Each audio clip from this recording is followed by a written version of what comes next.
right, people. Welcome to Dystopia. yeah, we're all in this together. I'm not one to say I told everybody so, but I did. Yeah. So this feels natural to me. And welcome to it. Welcome to Dystopia and the coming chaos that we shall all enjoy together. That being said, why not let's have a tutorial for something useful. So I thought we would do a little introductory knife fighting today, kids. All you need for this seminar is an object that you can hold in your hands. Any long cylindrical object will do. I'm going to give you 4 examples. Starting with a simple table knife. My favorite, a number 2 pencil, a sharpened number 2 pencil will do. A flashlight that you can get anywhere, you can hold in your hand. Or a knife of your choice, a real knife of your choice. And that's up to you, whatever feels good in your hand. You know, this is a nice little snug fit in my hand, so choose your poison. Any object will do for this seminar. Let us begin.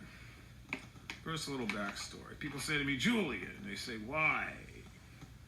Why knives? Well, I'll tell you why. Because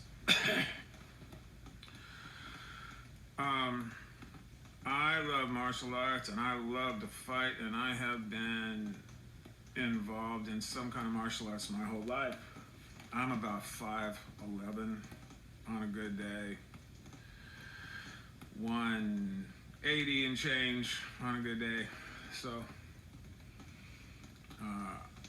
I'm not the Hulk, and there's a limit to what you can do with your physical attributes, with your size, and so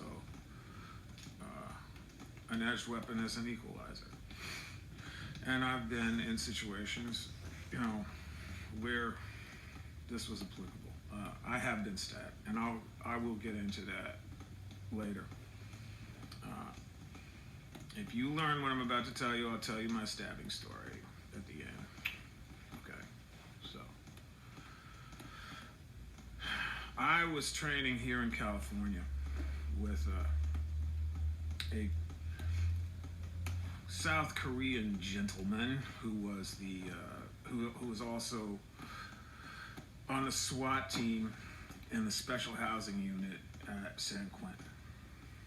And the only reason I hooked up with him was because I was doing an article at the time on MS-13 here in California.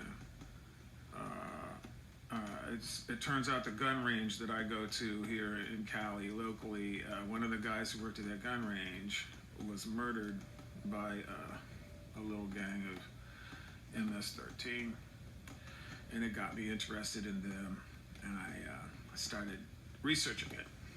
And through that, I was at the range and I saw this guy had put up a poster that he was teaching weapons, and that he was a former dog brother, which is a fight club we have out here in California that's based in Redondo Beach. So I'll get into that in a minute. You can Google it, Dog Brothers. It's full contact stick fighting with grappling, and it's just all around best thing you can do for real life fighting application. So I wanted to train with a dog brother, and I didn't want to go all the way down to Redondo Beach, so I hooked up with this guard, and he started coming to my house and teaching me the basics of real combat knife fighting. And it is so stupid simple, people. You can learn this in one sitting. So if you will bear with me, I will show you the technique. we're going to use a table knife. Get your table knife and join me. Now, watch the technique. Everything is based in the elbow joint. So you are going to grip your weapon. You're going to grip your knife tightly in your palm, edge out, like so. But your edge is not going to come into play. It's all about the point. We're going to be stabbing. It's all about stabbing, not slicing. So this will work with a ice pick too, you know, anything with a point on it. So the technique is very simple. Step one, you grip the weapon in your hand very tightly. It's even good to keep a thumb on the cap just to make it secure. So it's all about keeping that secure. Your second point is you're gonna hug your elbow close to your side, just like you do when you're scrapping and you are protecting your ribs. Well, you're gonna do the same thing with your arm. You're gonna keep your elbow to your side. Always, and that elbow never leaves your side. You grip this very tightly and keep your elbow in.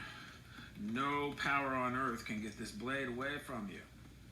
You see, so it's all about hanging on to your weapon.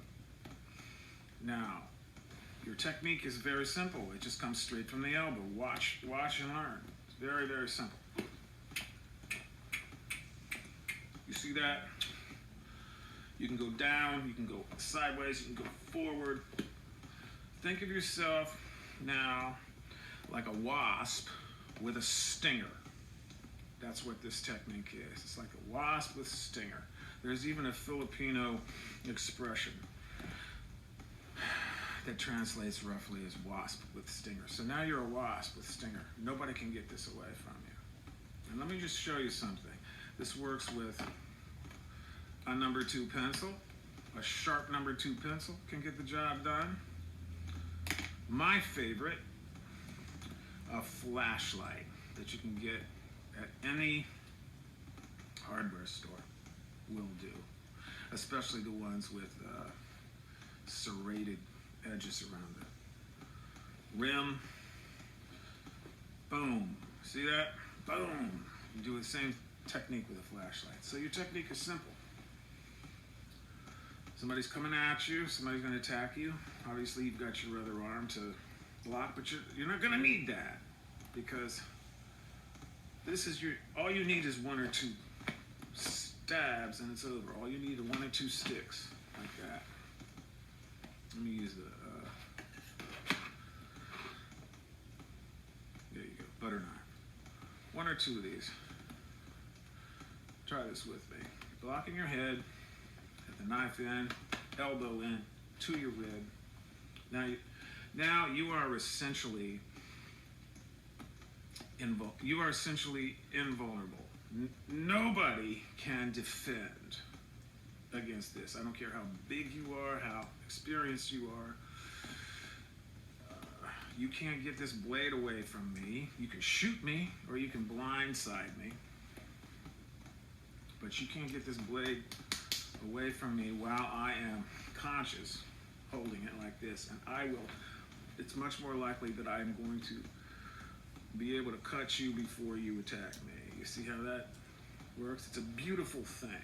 It's so simple.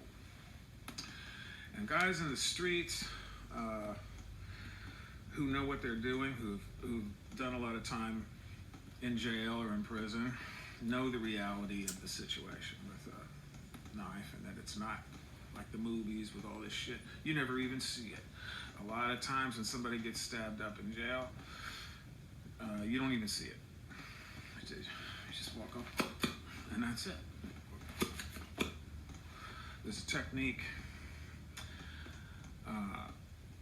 that they use called a sewing machine that comes from this technique, where you've got that blade in, and the sewing machine is like a sewing machine on a needle, bobs up and down.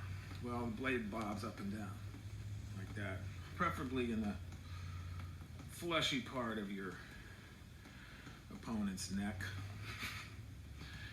You want to go for the soft, fleshy parts. The sewing machine. So you see, it's a beautiful thing. You cannot defend against it. A few simple pointers. Never fight anyone with a blade. Run. You can't win. Run. Whether they know what they're doing or not. But if you have to defend yourself, especially against greater numbers or someone bigger than you, get yourself an object of your choice. Get familiar with it. Get comfortable with it in your hands. And practice these techniques. You can practice these techniques with straw and dummies.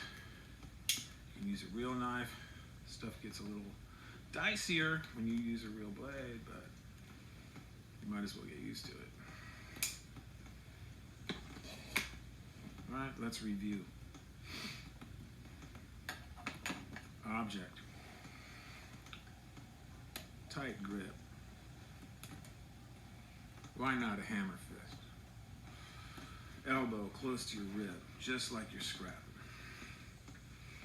Technique is all from the elbow, and you can go around the wheel with this. You can be down, sideways, at an angle, straight on. If you're careful, over the top. You got to keep that elbow in, because somebody's going to be coming at you, trying to get that blade.